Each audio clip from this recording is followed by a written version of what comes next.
Rapat kerja daerah Rakerda Balat Gibran Provinsi Banten digelar di Gedung Golkar Jalan Beringin 5 nomor 59 Cikokol, Tangerang Kota, pada Minggu 21 Januari 2024. Hadir di acara, Ketua Umum DPP Balat Gibran Daniel SH, Ketua Panitia Balat Gibran Banten Tibi Imroni Cotip R, SNT SH, Ketua Panitia Pelaksana Lara Susianto. Sebagai pembuka acara, ditampilkan musik tradisional Rampak Bedok Tembang Tanjung dari Pandeglang Banten dan lantunan ayat suci Al-Quran oleh Ustadz Heril Tanda. Dimulainya acara Rakerda Balat Gibran. Dalam sambutannya, Ketua Umum DPP Balat Gibran Daniel SH mendapatkan amanat dengan pesan singkatnya dari Gibran untuk disampaikan kepada seluruh rekan yang hadir. Dalam pesannya, Gibran berharap agar seluruh hadirin Balat Gibran diminta untuk hidup rukun, apapun pilihannya itu adalah demokrasi, tetap jaga kesatuan dan persatuan Republik Indonesia, ucapnya. Oleh Pak Lara Susianto untuk memperkuat pada saat pencoblosan, kita akan memilih para korwil, koordinator wilayah di tingkat kelurahan maupun tingkat kecamatan, agar kalau ada kecurangan di daerah, di TPS, kita harus ngotot dan harus meminta kecurangan itu harus diklarifikasi oleh Bawaslu. Izin Pak Ketum, untuk Balat Gibran sudah sejauh mana di Banten ini? Balat Gibran di Banten sudah terbentuk 2 bulan yang lalu, karena Balat Gibran ini berdiri sebelum Mas Gibran diusung oleh partai menjadi calon wakil presiden. Jadi sebelum keputusan MK 3 bulan atau 2 bulan sebelumnya, Balat Gibran sudah berdiri dan sudah mendeklarasikan agar Gibran menjadi cawapresnya Prabowo. Dan itu kami adalah pengusung kedua. Pengusung pertama adalah relawan Mas Sedale, itu yang dari Jawa Tengah. Yang kedua Jawa Barat, yaitu Balat Gibran. Balat itu kalau bahasa Sunda artinya teman setia. Kalau dilurusin lagi, singkatan dari Balat, barisan relawan nekat. Jadi kita nekat aja, mau kalah mau menang yang penting kita dukung. Nah, itu jadi Balat Gibran. Target sendiri untuk di Provinsi Banten?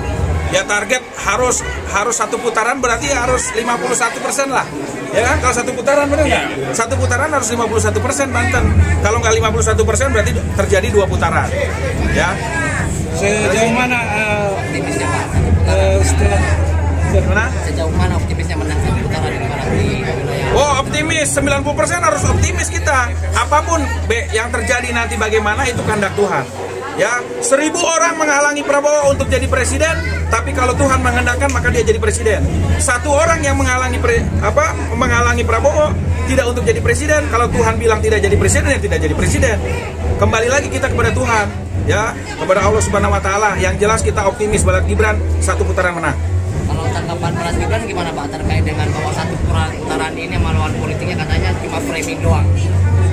Ya itu kan sah-sah saja, itu kan namanya pihak-pihak lawan juga, pihak-pihak yang nomor 1, nomor 3 juga boleh mengeluarkan statement atau menyuruh orang-orang untuk melakukan bahwa itu ada framing itu hal yang wajar. Tapi coba sekarang simpel aja, saya tidak pernah melakukan survei itu neko-neko.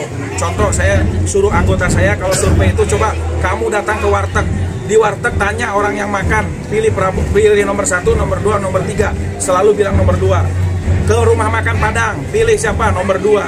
Ke restoran-restoran, tempat ngopi, tempat nongkrong-nongkrong anak muda, nomor 2. Jadi kalau survei itu nggak usah terlalu pusing, simpel-simpel aja. Datang ke tempat nongkrongan, nomor seberapa nih? Kalau bahasa Sundanya, nomor berapa kamu? Nomor 2. Amin, Prabowo, Ganjar, Prabowo atau Anies? Pasti bilangnya Prabowo. Itu udah dilakukan survei? Sudah sangat jauh sebelum keputusan MK kita udah survei. Bayangin 2 bulan sebelum keputusan MK, Balat Gibran berdeklarasi mendukung Gibran. Banyak pertanyaan dari semua orang. Gibran mau jadi mau jadi gubernur DKI kah? Mau jadi gubernur Jawa Tengah kah? Saya bilang Gibran mau jadi wapres. Semua orang mempertawakan Balat Gibran karena keputusan MK belum keluar. Tapi saya yakin bahwa kedatangan Prabowo ke Gibran pada saat ke Solo itu adalah momentum yang saya curi, bahwa dia pasti akan meminta Gibran untuk menjadi wakilnya. Nah, prediksi saya tepat 100%. Nah, makanya sekarang Kalau ada yang deklarasi, kami orang nomor 2 yang deklarasi. Ya setelah Jawa Tengah, Jawa Barat. Bang, bisa tegasin lagi. Berarti agenda hari ini emang untuk tujuan satu putaran ya? Satu putaran, memilih wakil-wakil koordinator di Provinsi Banten. Kalau Jawa Barat, tanggal 28, kita melaksanakan rakerdanya. Nah sekarang, kalau Balad Gibran itu hanya 3 provinsi yang diberikan untuk penguatan. 1, Provinsi DKI Jakarta. 2, Jawa Barat. 3, Banten. Hanya itu, tidak wilayah lain berbeda. Bagaimana Abang ngelihat nih di Banten ini antusiasme? Jadi gini, kalau Banten jujur aja, kita harus bicara jujur secara politik, bahwa nomor 2 itu lemah. Karena lemah, Balad Gibran turun. Bagaimana supaya suara itu dinaikkan? Lemah itu dari mana? Lemah itu kan banyak survei-survei yang menyatakan bahwa nomor 2 lemah di Banten.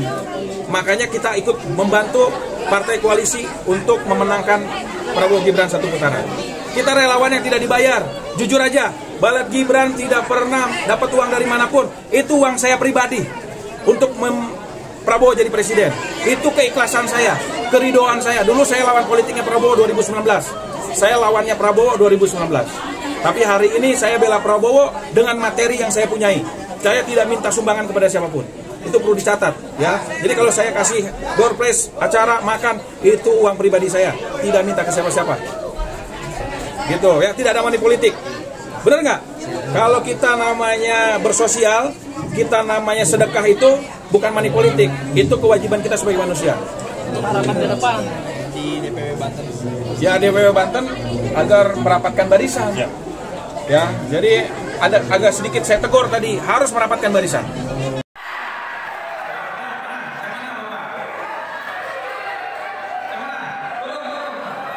Dari Tangerang, News TV mengabarkan.